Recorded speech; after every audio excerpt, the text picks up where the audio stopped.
Olá pessoal, tudo bem com vocês?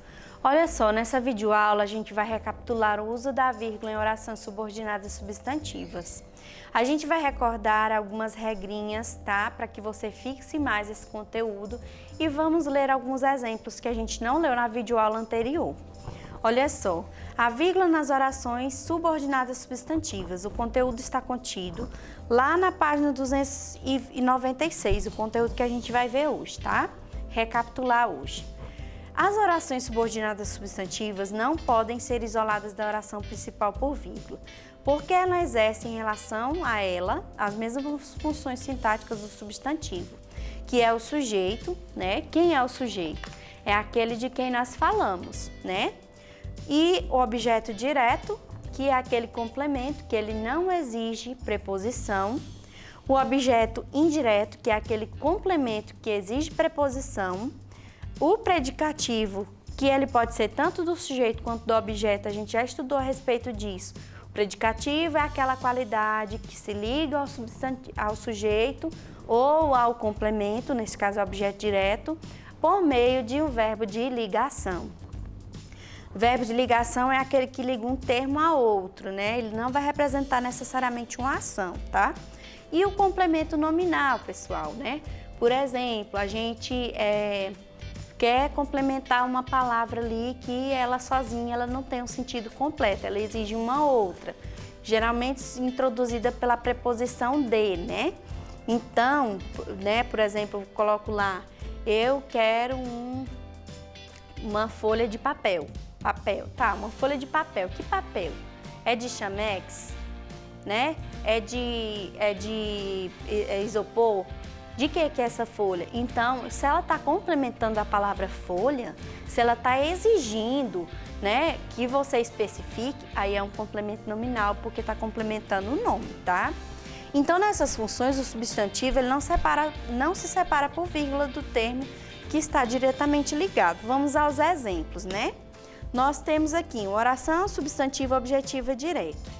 Espero que você compreenda a situação. Observe a posição da conjunção integrante que nós não temos nenhuma preposição aí. Então, ela é objetiva direta, tá bom? Convém que não nos afastemos do foco da reunião. Aqui é uma oração subordinada subjetiva, porque ela desempenha um sujeito em relação à oração principal. Que ele era uma pessoa problemática, todos sabiam. Nesse caso, nós podemos usar a vírgula, tá bom? Porque a oração, ela está na ordem direta, né? Nós temos a oração principal logo após a oração subordinada. Neste caso, nós podemos usar a vírgula, nós já vimos na videoaula anterior, que é uma exceção. Observações. Vamos lá os exemplos das observações. Meu ideal é este, vírgula, que sejamos mais tolerantes.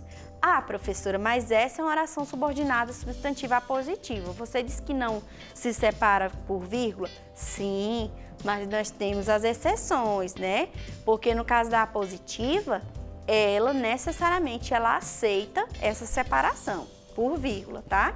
Saindo, feche bem as janelas. Temos aqui uma oração subordinada adverbial reduzida de gerúndio, que ela segue a regra geral, né? Ela diz o quê? Que nós podemos, né, empregar, né, ou não, né, para separar esses termos. Então, nós podemos, né, observar o outro exemplo. Sua vontade era voltar logo para seu país. Nesse caso, nós não usamos vírgula, tá bom? Portanto, era uma oração subordinada substantiva predicativa reduzida de infinitivo. Lembre que eu falei que nesse caso é facultativo, né? Então, neste caso não usou. Orações intercaladas que representam, em geral, uma pequena interrupção do fluxo de informações, né? Que é aquele termo que a gente pode colocar no meio da frase ali, né? No caso aqui, ele está entre a oração principal e entre a oração subordinada. Neste caso, ela aceita a vírgula, tá? Então, pessoal, lá na página 297, em que vocês farão uma atividade, lá ele vai exatamente né, recordar o emprego das vírgulas e as conjunções no período composto por subordinação. Por quê? Ele vai atribuir aí a regra, né, e vai pedir para que você faça um exemplo, né? Então, eu gostaria que vocês fizessem essa atividade. Posteriormente, eu vou descrever quando é que vocês vão fazer ela aqui. Não necessariamente na descrição desse vídeo, porque vocês só vão recapitular esse conteúdo, tá bom? Mas lá ele vai recapitular os conceitos para que fique mais fácil para vocês, ó. Quando a oração subordinada adverbial vem antes da principal, a vírgula é obrigatória. Aí, necessariamente, você vai pegar um exemplo em que a oração seja subordinada adverbial e que ela esteja antes da oração principal, empregando a vírgula, tá? A oração subordinada adjetiva explicativa, nesse caso, ela deve ser separada por vírgulas. Aí você vai procurar um exemplo, tá bom? Para poder sinalizar aqui. A oração subordinada adjetiva restritiva, ela não precisa de vírgula. Lembrando que ela pode ser restritiva de infinitivo, gerúndio ou particípio. A oração subordinada substantiva, ela não pode ser isolada da oração principal por vírgula. Porém, se vier antes da principal e se for apositiva, deve-se usar vírgula. Vocês podem pegar dois exemplos aí, né? Uma apositiva e uma outra, né, explicativa, Não, no caso vocês podem pegar uma apositiva, né? E podem pegar aí uma, no caso, uma que esteja invertida, né? A oração subordinada primeiro e a oração principal depois. Aí sim, pode usar a vírgula, né? Foi essas duas exceções que a gente viu. Então, pessoal, essa aula era exatamente para reforçar a videoaula anterior, para que vocês possam necessariamente entender esse conteúdo, compreender, né, mais ainda com a leitura desses exemplos, né, porque na videoaula anterior não foi lido esses exemplos.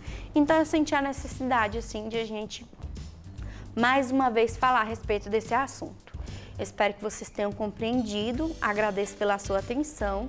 Quaisquer dúvidas, me chamam lá no WhatsApp. Até a próxima aula!